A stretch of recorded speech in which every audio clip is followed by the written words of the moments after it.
Hi folks. The other day on the Drudge Report appeared this headline.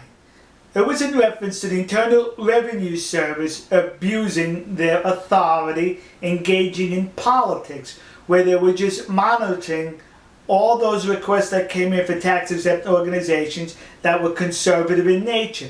If they had the word Patriot or Tea Party in there, they were pulled to be re-examined. That's it, kids. They were exercising political pressure by the Internal Revenue Service. Well, the next day, in the Dallas Morning News, right on the front page, the Dallas Morning News was hit with a bit of random journalism they engaged in. Yeah, they actually reported it right here. That's what they did. They reported what the Internal Revenue Service did here, which is illegal. Now, they're saying this happened in the Cincinnati office, and the IRS hierarchy, political appointees, what they said was, those were just minor officials. Maybe about 300 organizations were stopped in further investigation by the Internal Revenue Service. Don't worry about it. And we're not disciplining the people who did it. You understand?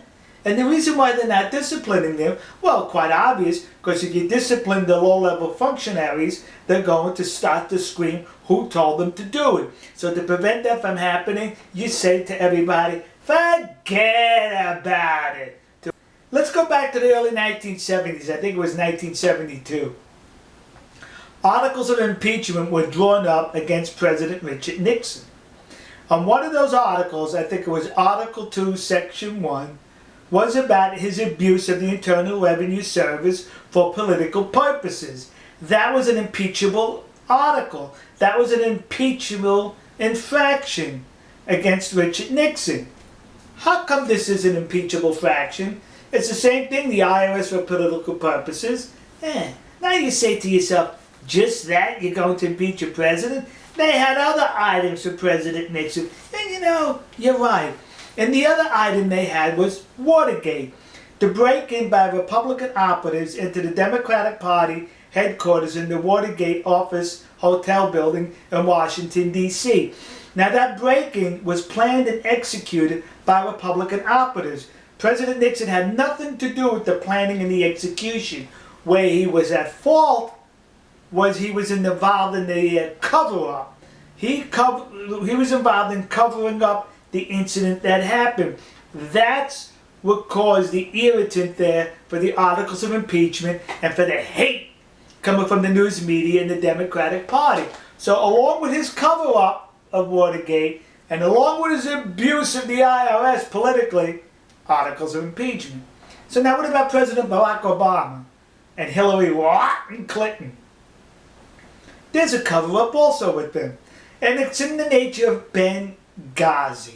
It's quite obvious these two were involved in a cover-up as to what happened, why it happened, when it happened, and their reaction to it, and the lies told afterwards. But nothing. The news media is virtually silent about it. Those in the news media, the mainstream news media, talking about it, are only talking about it because they were dragged into it kicking and screaming. So, articles of impeachment.